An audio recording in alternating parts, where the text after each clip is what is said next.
Okay, it's Bloody Tuesday, so my voice is gone again. So, oh man, physical. They had a day off. They're running around, so it's really physical. A lot of competition, ones on ones, ones on twos, stuff like that. So, sets the tone for the whole week. Because everything is about practice. So it's a physical day. Speaking about being physical, how big is that going to be for you guys going up against what Michigan has up front? Yeah, the crazy thing is that's what we do, period, regardless of opponent. We want to set a standard of how we play, how physical we are, regardless of who shows up, right? And I think if we hold ourselves to that standard, then it'll take care of itself. The game will take care of itself. So right now we're concentrated on us right now. Yep. What's the most important thing or two to stopping the run, being good at stopping the run? I think it takes a concentrated effort. The one really cool thing about the guys in the locker room is that you see it from all levels. You saw the hit that Deshaun put on when he ran down on the run. There was no fear there. You saw they threw a screen out there to a really, really talented player, that's number 6, and Malcolm saw the ball and he jumped it right now and tackled it for maybe for a tackle for a loss, or no gain.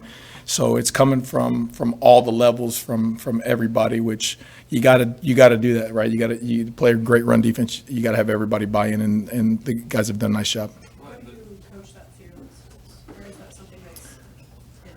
That's something that comes with the process, right? They got to feel confident. They got to feel big and strong. They got to feel like they know what to do. They got to feel like they know how to do it. And then you got to practice those techniques, the dominant contact, the RDV, and then when they get a chance to do it, you praise like that's what it's supposed to feel like. And then when they don't do it right, you correct it. And then the more and more reinforcement they get, it kind of becomes them. So, it's something that's continuing to show up. Guys are playing faster. They're understanding their assignments. So they're like the one on Deshaun. If you go back and watch it, he hits it on the fly. He's at about 7, 8, 9 yards when he starts to run and starts to see it. And from the time he saw it, there was zero hesitation, because if he had hesitated one bit, that receiver was coming to crack him. He would have got cracked. But he just saw the ball and he attacked the ball and he was able to make a play. So. If I would have told you guys would be leading the nation in run defense 4 games in, would you have believed me? How much can you guys hang your hat on that number, just in what you're trying to build here right now? Yeah, I've been, previous experiences have been like that before and then ended up not like that. So everything is about we'll jump around and have parties and stuff at the end of the year when all the games are over. We'll look at all that stuff. But right now, you have a talented opponent coming in, and the willingness to practice today was good. The guys want to run around. It wasn't clean, but the guys want to run around. They want to be physical. So that was the most important part. And if we just continue to do that week in and week out, I think after the end of the season, you ask anybody that, I think we'll be up here doing cartwheels and somersaults and stuff, as much as we can do, So. Deshaun, what's your evaluation of just him and Omar first year together working at that safety combination and how that's looked so far? Yeah, they made plays, both of them. Both of them have flashed like what they can do. Both of them made plays. Both of them, they'd be the first ones to tell you that there's plays that they left out on the grass. So I think it's the constant quest to try to perfect the game. Like by no means are they satisfied. Nobody's patting them on the back right now. Like we got some really good football teams that we got to play. So. But they have done it to where they know what it feels like to make. They know what it feels like to put themselves in positions to make really, really spectacular plays. Now, coaches got to keep on teaching things the right way, refining things the right way, making sure it's simple enough to where those guys can play like that. Just how tough does he make things? Yeah, he's a good back. Both of them, right? They're kind of on the opposite ends of the spectrum. Both of them have really good balance.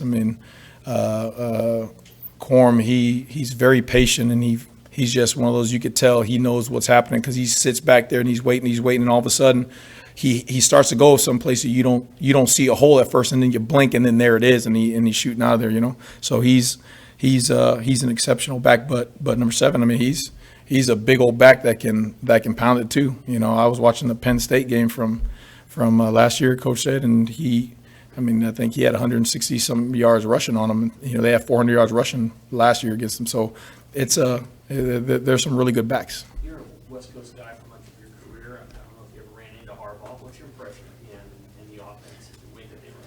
Yeah, they're good. I mean, they're an NFL. You know, he's got an NFL approach. He's blue collar, physical, tough. I mean, you see elements in that in everything, special teams, offense, defense. You see that in the recruiting. You see that everywhere. And so, I mean, it's a program. You know, it's a winning program. Is the spectrum of things that they will do on offense broader than some of the teams that They present some challenges. I mean, they get into different personnels. They shift trade emotion. Their snap counts, they vary their snap counts all the time. You know, they find every advantage and they use every advantage. You know, which is again really good football to defend. So we're gonna have to know what we got to do, and don't let all that stuff. You know, don't let all that window dressing and stuff take us away from our keys and our eyes, and let us go play fast and aggressive. You know. When you've been a part of defenses that took a step up in getting turnovers, what kind of things have you seen that have taken them over that hump to be able to do?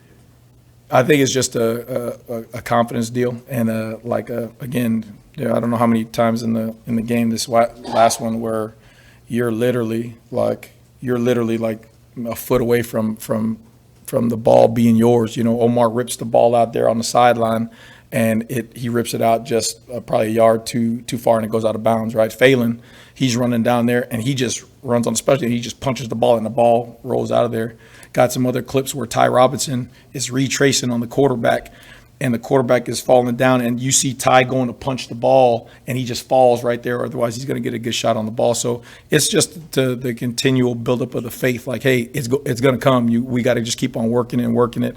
And then once it happens, I think guys, once it catches, it's like anything, right?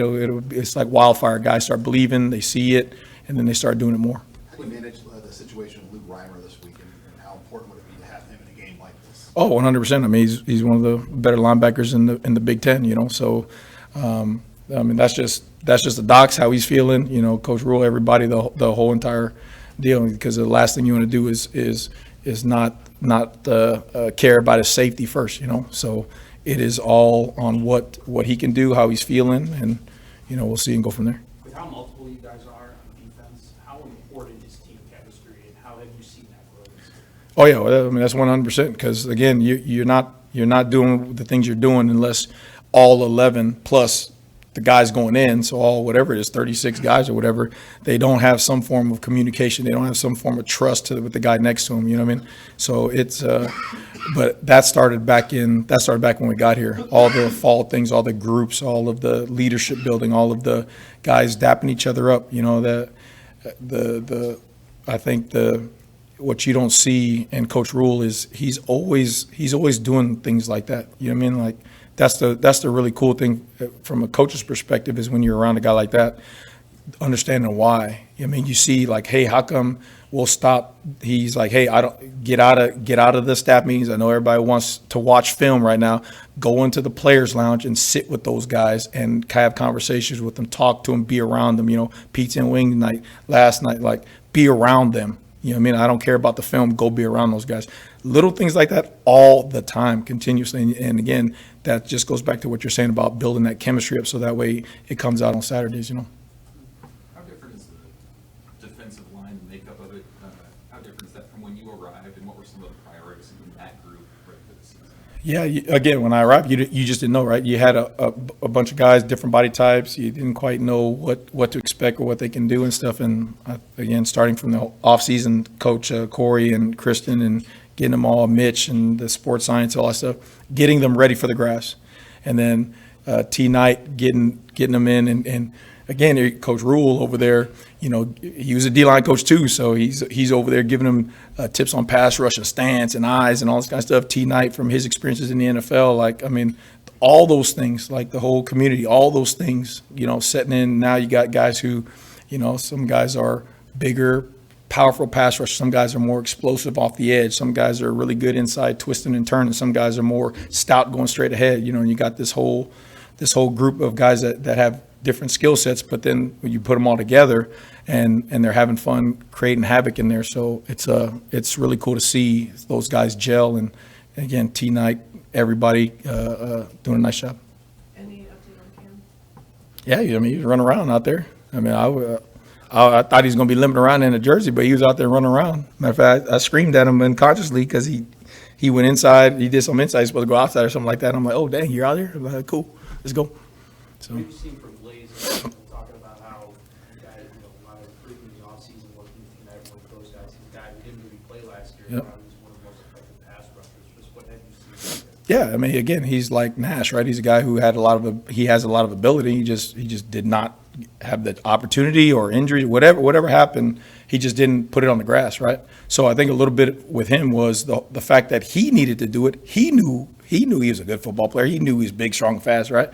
But then when he does it on the grass, then it's like, okay, I can do it. And then now you're just seeing him continuously grow with the more reps and the more stuff he's able to put on film. So happy for Blaze. Anything else for Coach White? Thank you, everybody. Thanks.